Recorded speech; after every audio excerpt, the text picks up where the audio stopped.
Hola, mi nombre es Jason Andrés Culma Gómez y vengo a presentar el video de física del grado 1001.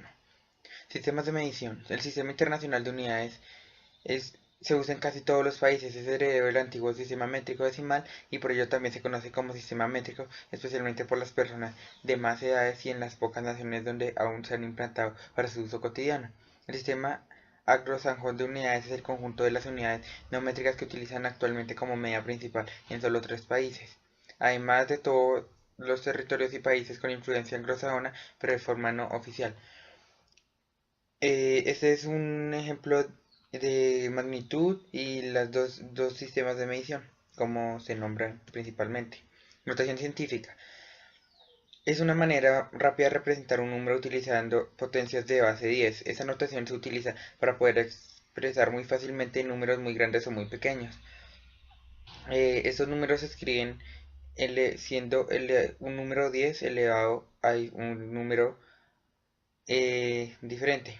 La notación científica utilizada en un sistema llamado coma flotante o el punto flotante en países de habla inglesa y en algunos hispanohablantes. Acá tenemos el ejemplo en el cual está el prefijo, el significado y cuánto estaría valiendo, y su abreviatura. Vectores. Es un sistema es una magnitud física definida por un punto de espacio donde se mide dicha magnitud, además de un módulo, su dirección y su sentido. En matemáticas se define un vector como un elemento de un espacio vectorial. Esta noción es más abstracta y para muchos espacios vectoriales no es posible representar sus vectores mediante el módulo, la longitud y la orientación. Acá tenemos el ejemplo de un vector en el cual está la punta, la cola y pues sería como el cuerpo de la flecha, el cual envía su señal a la fuerza hacia donde va. Movimiento parabólico. Se denomina movimiento parabólico al realizado por un objeto cuya trayectoria describe una parábola. Se corresponde con la trayectoria ideal de un proyectil que se mueve en un medio que no ofrece resistencia al avance y que está sujeto a un campo gravitatorio. Acá tenemos un ejemplo y un par de ecuaciones. Movimiento circular es el que se basa en un eje de giro y radio constante, por lo cual la trayectoria es una circunferencia.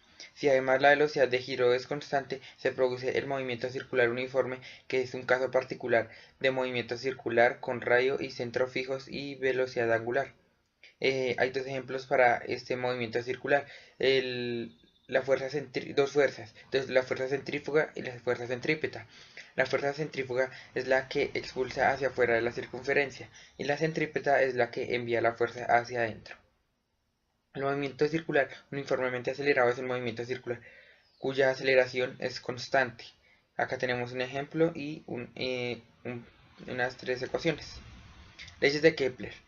Fueron enunciadas por Johannes Kepler para describir matemáticamente el movimiento de los planetas en sus órbitas alrededor del Sol. Estas son tres leyes. La primera dice, todos los planetas se desplazan alrededor del Sol describiendo órbitas elípticas. Como por ejemplo, acá tenemos un ejemplo. El Sol se encuentra en uno de los focos de la elipse, en el cual cada punto negro aquí es un foco.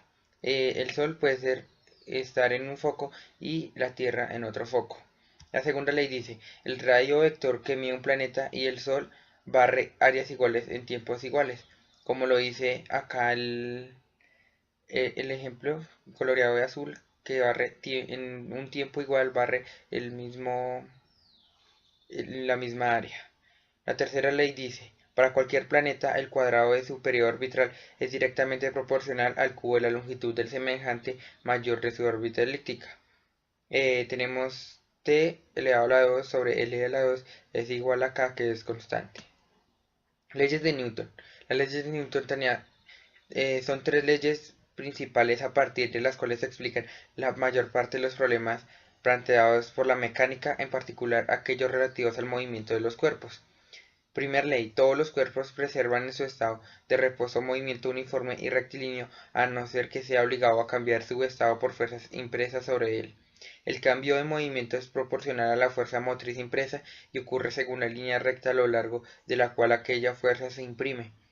Con toda acción ocurre siempre una reacción igual y contraria. Quiere decir que las acciones mutuas de dos cuerpos siempre son iguales y dirigidas en sentido opuesto. Su primera ecuación principal sería F igual a m por a, que sería fuerza igual a masa por aceleración. Leyes de Hooke. En física, la ley de elasticidad de Hooke o ley de Hooke, originalmente formulada para casos del estiramiento longitudinal, establece que el alargamiento unitario que experimenta un material elástico es directamente proporcional a la fuerza aplicada. La forma más común de representar matemáticamente la ley de Hooke es mediante la ecuación del muelle o resorte, donde se relaciona la fuerza ejercida en el resorte con la elongación o alargamiento producido. Aquí tenemos ecuaciones y el ejemplo. Gracias. Hola, mi nombre es Jason Andrés Culma Gómez y vengo a explicar el video de física del año 2014. Empezamos viendo campo eléctrico. Campo eléctrico es un campo físico que es representado mediante un modelo que describe la interacción entre cuerpos y sistemas con propiedades de naturaleza eléctrica. Matemáticamente se describe como un campo vectorial en el cual una carga eléctrica puntual de valor que sufre los efectos de una fuerza eléctrica. La fórmula es E igual a F sobre Q y su explicación son con polos positivos y negativos. Los negativos serían los que absorben los polos positivos. Si hay, por ejemplo, dos polos positivos, pues estos se van a rechazar. Ejemplo, la intensidad del campo eléctrico de una carga de prueba 3 por 10 a la menos 8 que recibe una fuerza de 7.2 por 10 a la menos 10. En este caso se usa la ecuación anterior, E es igual a F sobre Q, que es igual a 7,2 por 10 a la menos 10. N sobre 3x por 10 a la menos 8 y C sería igual a 2.4 por 10 a la menos 2. Seguimos con fuerza electromotriz. Se denomina fuerza electromotriz a la energía proveniente de cualquier fuente, medio o dispositivo que suministre corriente eléctrica. Para ello se necesita la existencia de una diferencial de potencial entre dos puntos o polos, uno negativo y el otro positivo, de dicha fuente, que sea capaz de bombear o impulsar las cargas eléctricas a través de un circuito cerrado. Resistencia eléctrica. Se le denomina resistencia eléctrica a la igualdad o posición que tienen los electrones al desplazarse a través de un conductor. La unidad de resistencia en el sistema internacional es el ohmio, que se representa con una letra griega omega, en honor al físico alemán Georg Ohm, quien descubrió el principio que ahora lleva su nombre. La resistencia está dada por la siguiente fórmula: R igual a P por omega sobre S. El símbolo de resistencia eléctrica en un circuito es este cuadradito.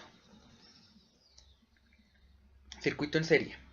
Un circuito en serie es una configuración de conexión en la que los bornes o terminales de los dispositivos, ya sean generadores, resistencias, condensadores, interruptores, entre otros, se conectan secuencialmente. Acá tenemos un circuito en serie R1, R2, R3, las cuales son resistencias.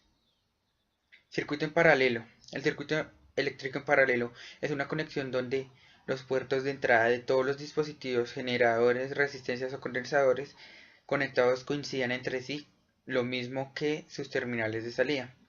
Acá está el ejemplo, el dibujo R1, R2, R3, como he dicho anteriormente, son resistencias eléctricas, pero acaban paralelamente. Seguimos con magnetismo natural. Magnetismo natural. Podemos imaginar que en cualquier material existen muchos imanes de tamaño atómico. En la mayoría de los casos, estos pequeños imanes o dipolos magnéticos están orientados al azar y sus efectos se cancelan. Y magnetismo artificial.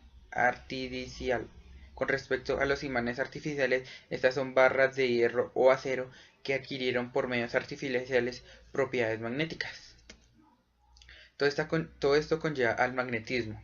El magnetismo se define como el fenómeno físico por medio del cual ciertos materiales tienen la capacidad de atraer o repeler a otros materiales, basándose su origen en el movimiento de partículas cargadas.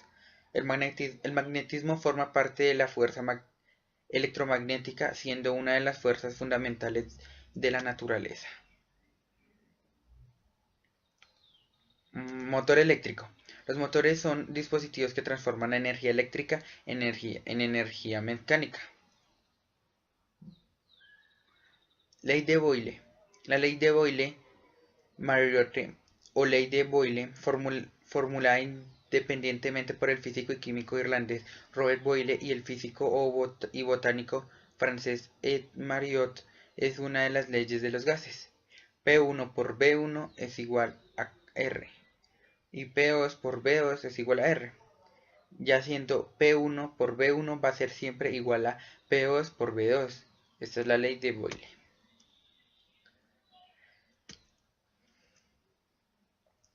Tipos de pilas. En el mundo hay varios tipos de pilas, las cuales son ácidas, alcalinas, de mercurio, solares, atómicas y de hidrógeno. Estas tienen propiedades diferentes. Entre ellas están las pilas salinas, llamadas así porque su electrolito es una solución salina, como esas que están en la imagen. Pilas alcalinas. El electrolito que se emplea es una solución de hidróxido de potasio, comúnmente llamado alcalí, de ahí su nombre. Este está en su centro, tiene un colector. Este también va rodeado de ánodo de polvo de zinc, cátodos, y su cubierta va a ser positiva de acero en cierto punto y en su otro punto va a ser negativa de acero. Pilas de litio. Emplean el litio como ánodo.